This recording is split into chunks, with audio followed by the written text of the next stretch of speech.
Welcome to another episode of the Chronicles of Mr. I'm Mr. Pierre. I'm so glad to be joined by another black male educator, the one, the only. You may have seen of him or heard of him, Mr. Farr. Mr. Farr, welcome to the podcast. Thank you so much. This is an awesome opportunity. I like what you do. Yeah, And same, represent. same. I know. I'm really excited for this. Well, I always get excited whenever there's a black male, um, because I just know there's so few of us who are educators in the classroom. Like I was saying before we started recording, when I first started the podcast, there was 2% of us. As of the end of this academic year, it's 1.3% of us. So I'd like to start off by asking the guests, and particularly black men who are in education, like, hey, what brought you to education?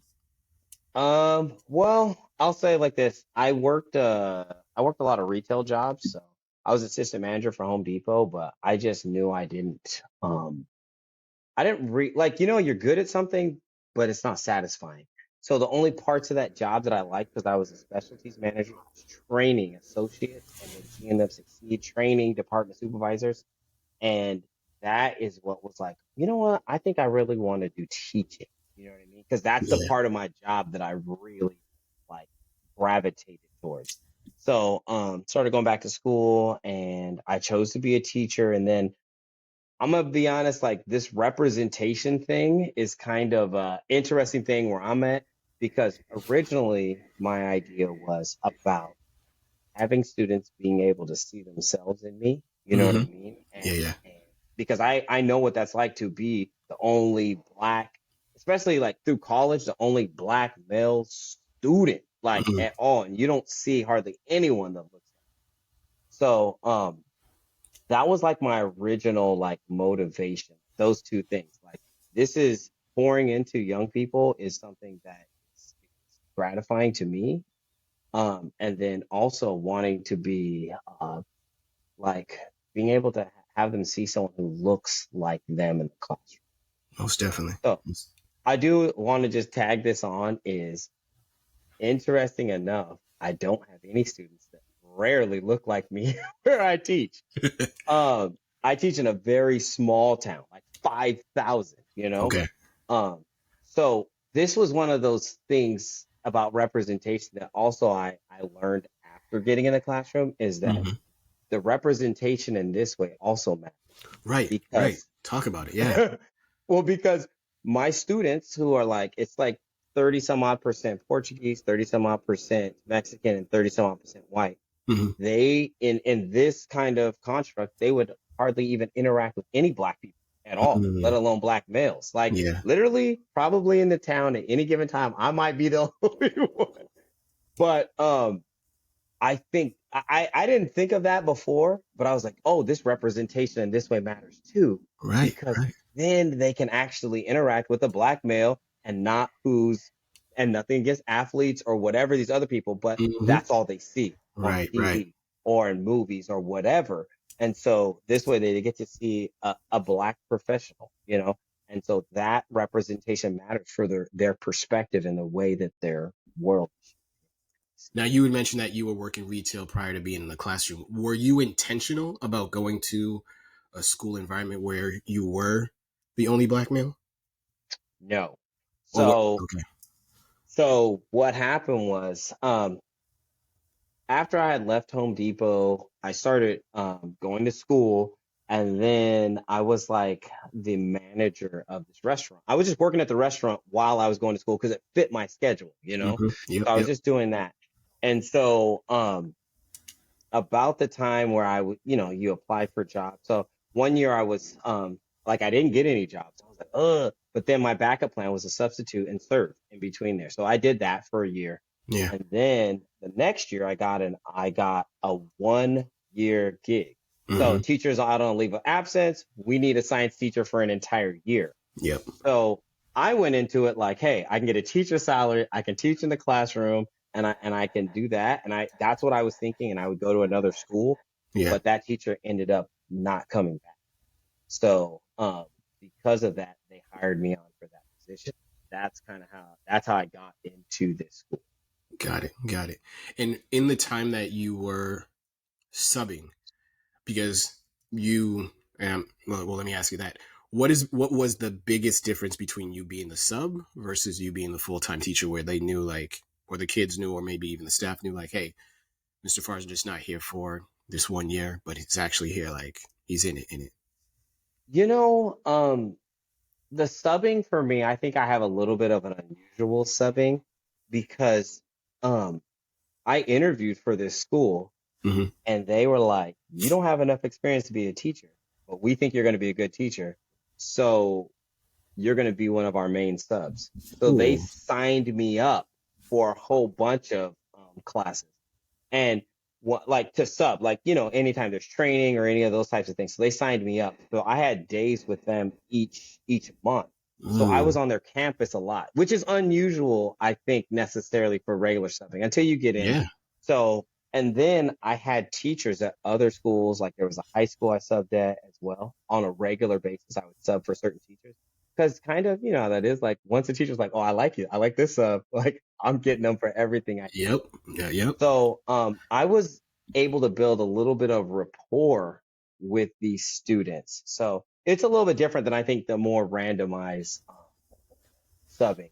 But definitely subbing is hard because you got to try and go in and set the tone, build relationships, and you got to try and do it in this really like small amount of time Yeah. where in your own classroom you can kind of build this, over the whole school year. Yep. Yep. And it's your tone, it's what you think is important, not necessarily, subbing. You're kind of coming in for what other people think is important. But Yeah.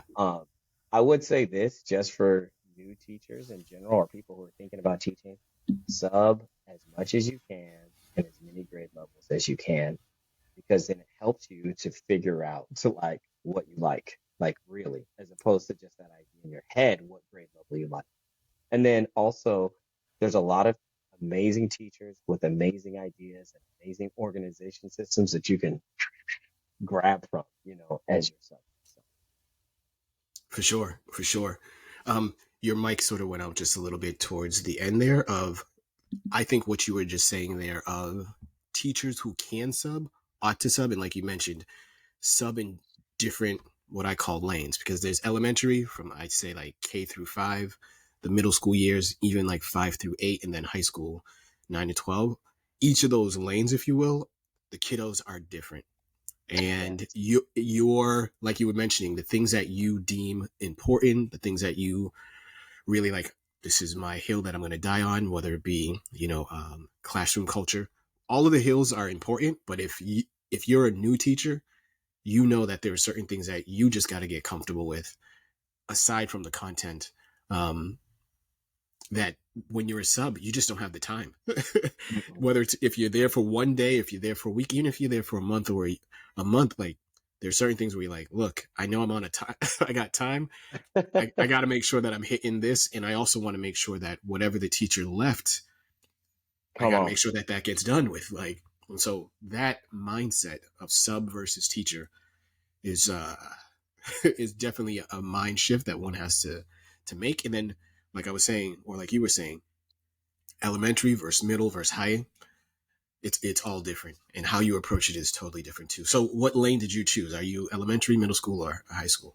I am an eighth grade science teacher, so I'm in middle school. I mean, I feel like I could teach high school, but I actually thoroughly enjoy middle school. And Same. I think if you enjoy middle school, please be a middle school teacher. We need middle school teachers who care, and everyone's scared to teach it. Yeah. Yeah. So we need as many good middle school teachers as possible. People are Amen. scared to teach it. So I'm like, Amen. please, if you like middle school, stay here, please. So let me ask you, because I too am a middle school teacher. My whole career has been, I fluctuated from fifth grade all the way through eighth. And yeah, same. Like I recognize with the littles elementary, I can give you 30 minutes, but after that, I'm just like, I'm tapped out. I need to get out of here. And then two, for the high school, I could do it as well. But the most joy, what fills my bucket are those middle school kiddos who very much are a roller coaster. But I'm like, I can ride this. So it doesn't phase me or scare me like when others. I don't know if this has happened to you. You tell folks that you're middle, and they're like, "Oh snap, bless your heart, thank you for All doing it." the And it's time. All yeah, the time. and I'm like, I would have happened any other way. I love teaching middle school kiddos. No, 100%. That happens all the time. That's Yeah. always the reaction. Yep. And Yep. and I'm like, I love it. They'll eat you alive if you let them. If you let them, right, right. What was that like for you? Like in the were you all have you always been in middle school? Yes. So Okay, this will be my fifth year teaching eighth grade science. And at the dope. beginning, man, it was, but I think this is mostly for most teachers is you have these ideals Mm-hmm.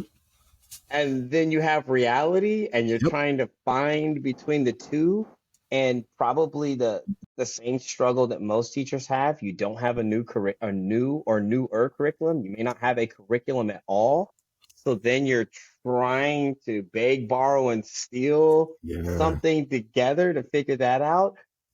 Also trying to figure out what's most important.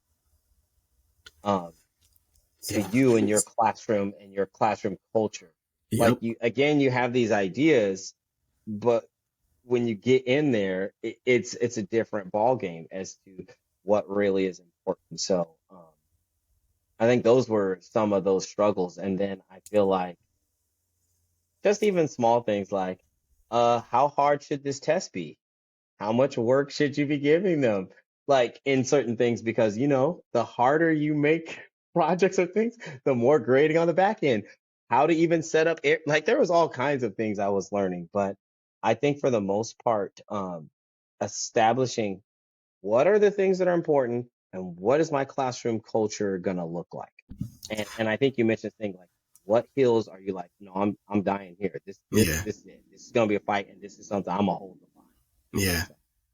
I it's interesting too because there are those who have gone the traditional route of um they knew they were going to education, therefore they were able to do like student teaching or be in a classroom to observe.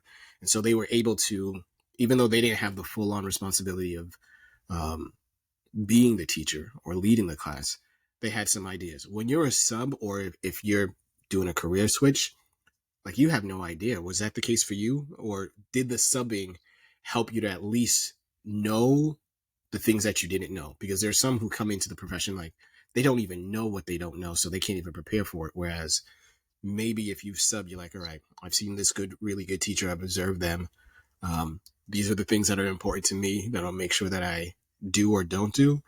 Was that the case for you? Did you have an idea of the things that you wanted to really focus on? Or was it just I like, say 50-50 because I got it? felt like I was in a scramble about curriculum Mm, because the previous teacher was like, I'm going to leave you all this stuff.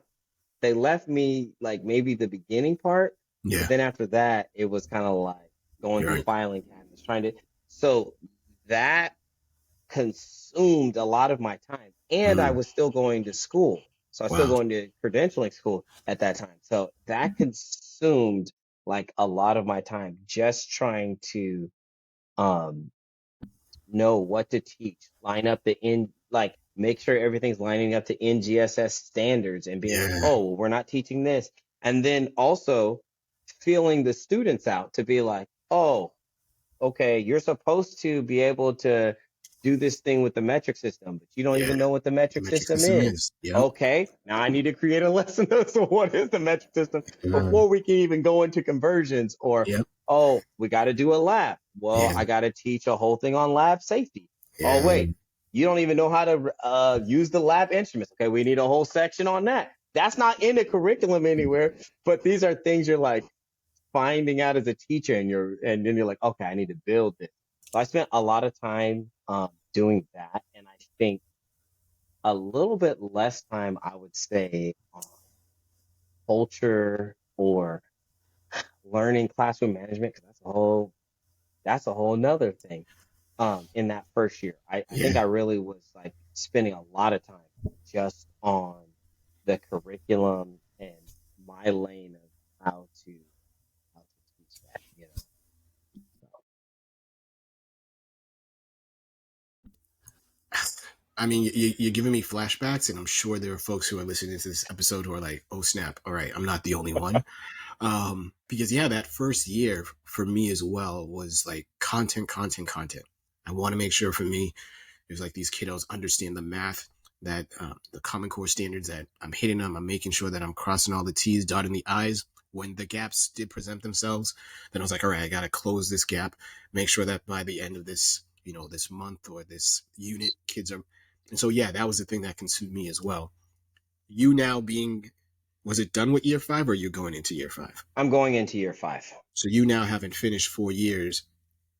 What do you feel like is the thing that, hey, if I could go back, do a back to the future, leave myself a note and be like, hey, Mr. Farr of the past, this is the one thing that you need to, or this should be the number one thing that you think about. What would be that number one thing? I would go with building healthy relationships with your students, Hmm. making sure your classroom, and this was one of the things I really tried to do in the first year, but because of being consumed by these other things, I didn't do as good of a job. But making sure your classroom is safe, Hmm. and not just like from a physical standpoint, but from like an emotional standpoint, being Talk about able it. to share without other people making fun, like being a safe place, being a classroom that your students want to come into. Talk Like about it. Yep. I would ensure those things because those things help out with behavior management or classroom management, whatever you want to call that. And Mm-hmm. then they also help with the learning because students are more willing to do work. They're more willing to learn when they feel comfortable and they actually know that you care. Yeah. That's another thing that I definitely would put more out in front. Like some of my students, because I'm teaching at the high school, but I'm teaching the middle school students. Yep. So I'm not like in my classroom. But because of that, so my students who graduated, they're at this high school. So they've been coming in. I was like, how'd you find me? They're like, hey, we heard you was over here, so we're coming to visit and You. this, that. But that's one of those things where I'm like, oh, you're coming to visit because you felt safe and the Um, relationships were good and all of those things. And you know that I care about you. So when my students left, when they left, I was like, all right, said, y'all need to get to your class. I love you guys. And then the students in here were like, oh, what? And I said, no. And then so we kind of just walked through that, like, what does that mean? And why do I even say this? yeah. About being upfront about, hey, I care about you as a person. Yes, I am your teacher. Yes, we're gonna get down to business. Yes, I'm gonna hold you accountable if there's issues, but I care about you as a person first. I respect you as a person first beyond anything else that we do. That's it.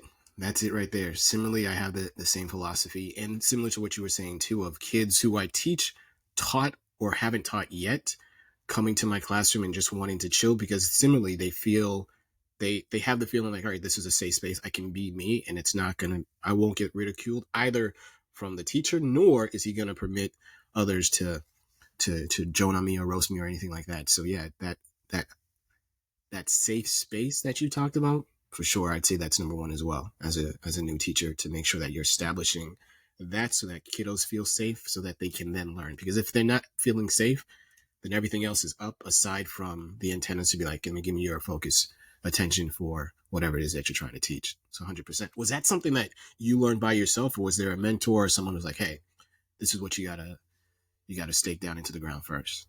My first year teaching was 2019. Oh, So oh, yeah, so I've taught every, I guess, oh, way possible, I guess, from uh well, the kids can just show up they want to. That was the end of that yeah. 2019, 2020 year. So um Ooh, yeah. because I was home, I got to reflect on some things, you know what I mean? Because Mm-hmm. we didn't teach the whole year. And that was one of those things that I was like, and I'll be honest, like my first year teaching, that was a much larger classes. I don't think I had any less students than 32. Ooh, I had some 35, like, you know, so I just I just was like, I really want to have protect that learning environment. You hmm. know what I mean? Like that's important to me. Like I think I just realized that after reflecting on like how it went, how many referrals I handed out, like all those different things that you got going on that you're saying like, hold on. So all those different things where you're kind of just thinking about how the year went, and I got to think about that a little bit earlier because of the fact that we were home by like,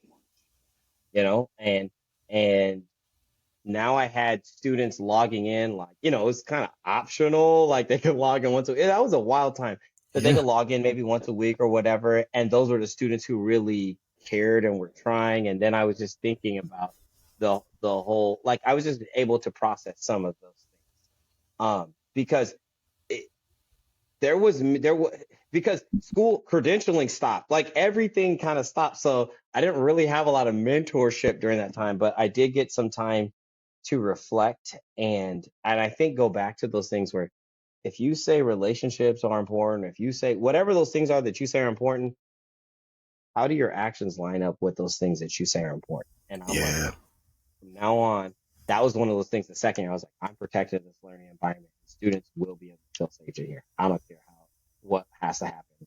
I'm making sure that. So I think just having that time at home to kind of process through those things is where I like came to that like decision. That's props to you, sir, and props to any teacher who, if your beginning was 2018 or 2019 or even 2020, because you're absolutely right. It was for myself.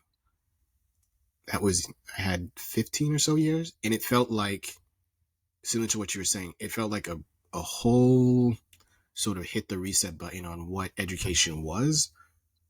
Um, and yeah, the pandemic when COVID hit really just pulled the sheet back, showed everyone like, look, if you thought you could do this and you thought it was easy, all you had to do was just stand up in front of kids or be in front of kids and like you're spewing out knowledge, thinking that you're the sage on the stage. Then you came to the realization like, oh snap, teaching really is an art. It really takes a whole bunch of different things to make it work.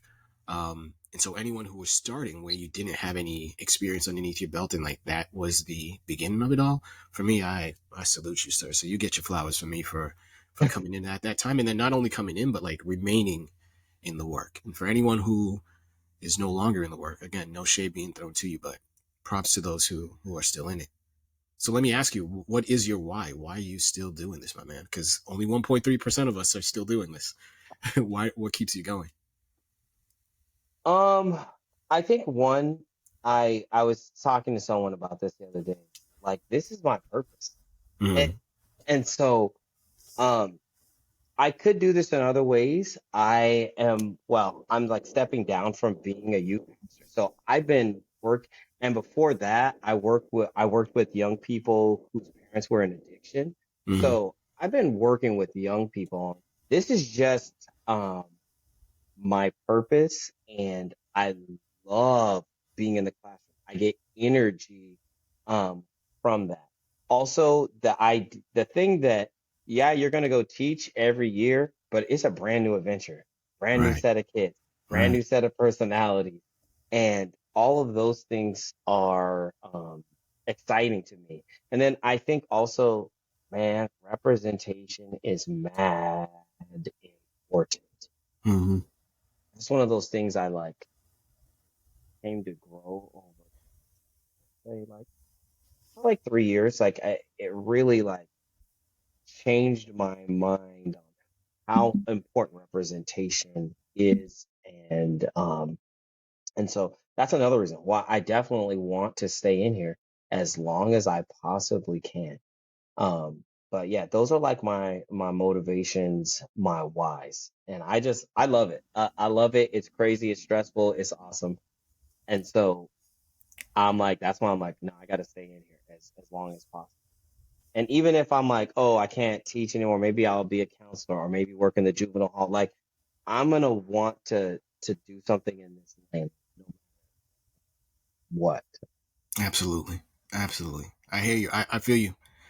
Similarly, I recognize that my place, my purpose, where I find the most joy, yeah, is in the classroom. Yeah, and I'm trying to stay in as long as possible because I have seen how important representation is. Like you mentioned, to have those kiddos who I had them when they're in the sixth grade and when they're graduating from college, they're writing back to me telling me like, Mr. Pierre, like that year with you was super pivotal, and from that year, being able to go on to do great things. or other things was is the thing that keeps me going. So props to you, sir. Props to you. If I were to ask you, is there anything, because as educators we're always looking to get better, to hone our skills in our craft. Is there any book that you've read that you're like, yo, this has really been dope, either to feed my soul personally or on a professional level, that you're like, hey, folks really need to get into this book?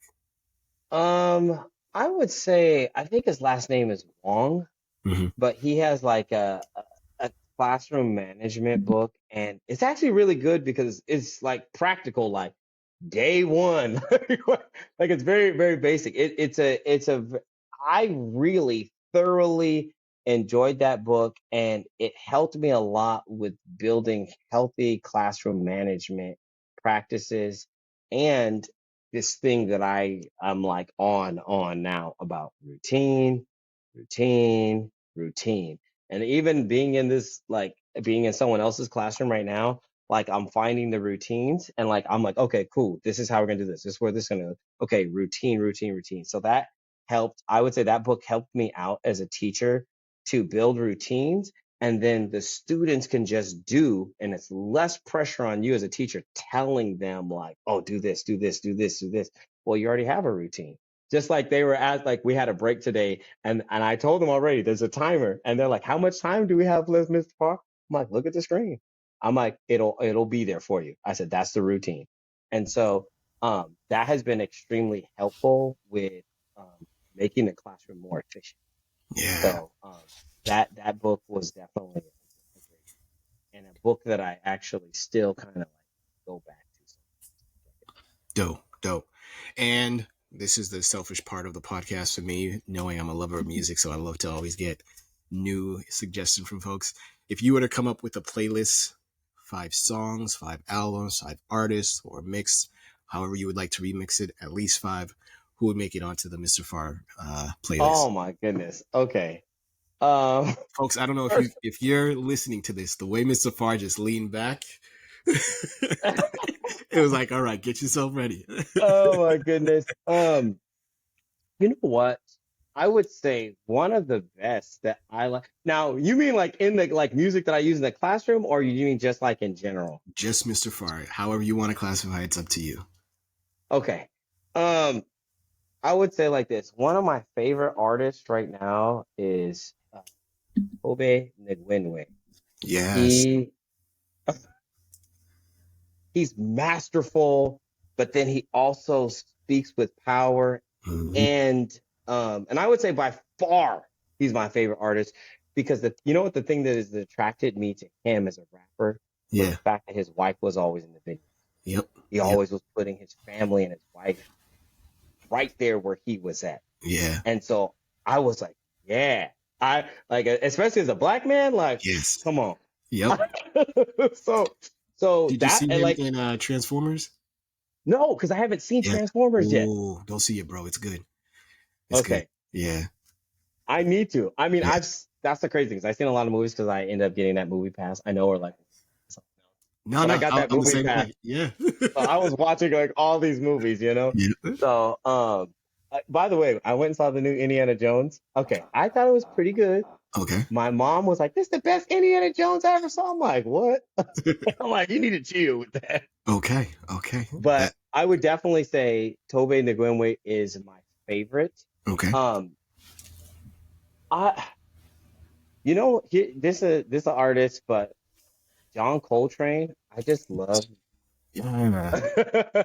I just love listening to his music and going back. I actually have some records and things that I kind of Same. just like Same. go back I'm. to that.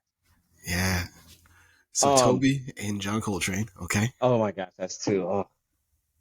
Oh. Another I would say, and this isn't like necessarily an artist, but this is just a kind of music is like chill hop, Yeah. like this kind of jazzy hip hop instrumentals.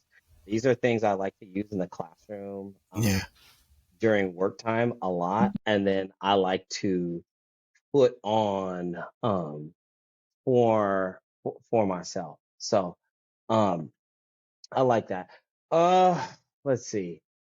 I have favorites, but you know what? Those are the three that I would say I listen to the most. Outside of that, like honestly, um, for my students, I know this is gonna sound silly. I find trap remixes of like all the favorite cartoons. You know, Okay.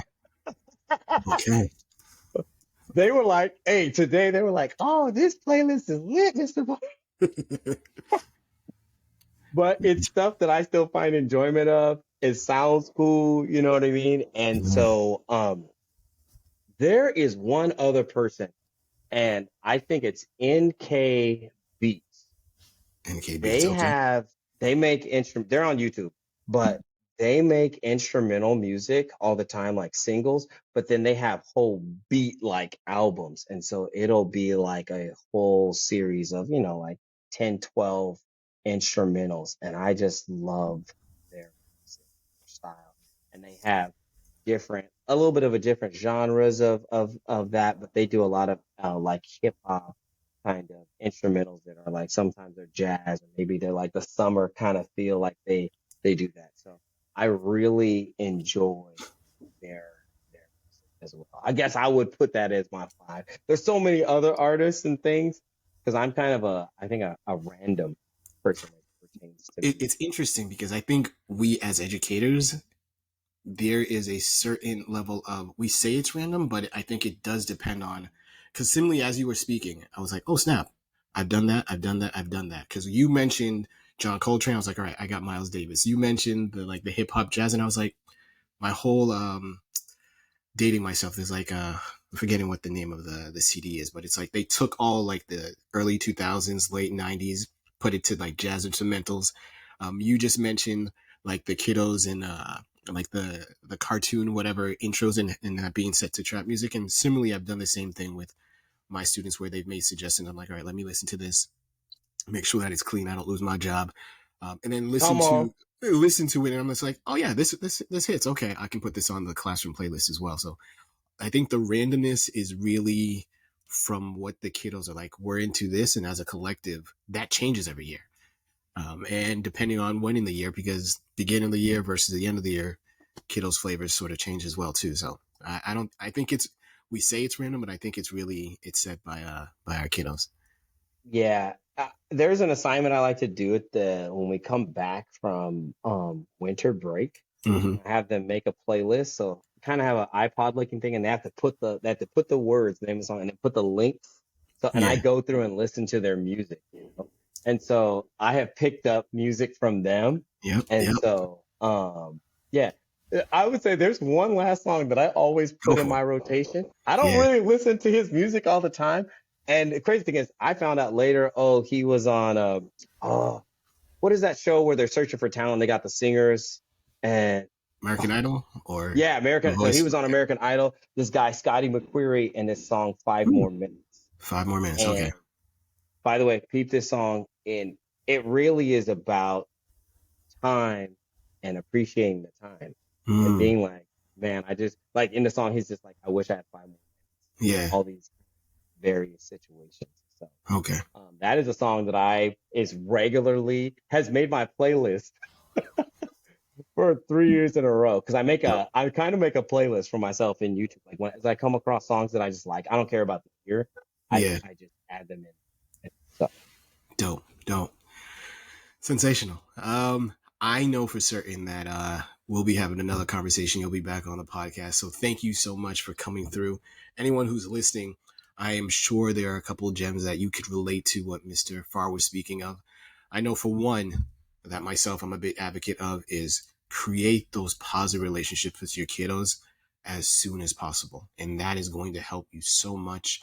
That'll take you so far in regards to whether it be classroom management, whether it be investment from kiddos, whether it be in the learning of the kiddos. When they feel safe, yeah, they will do so much more in terms of their learning and being able to demonstrate their learning.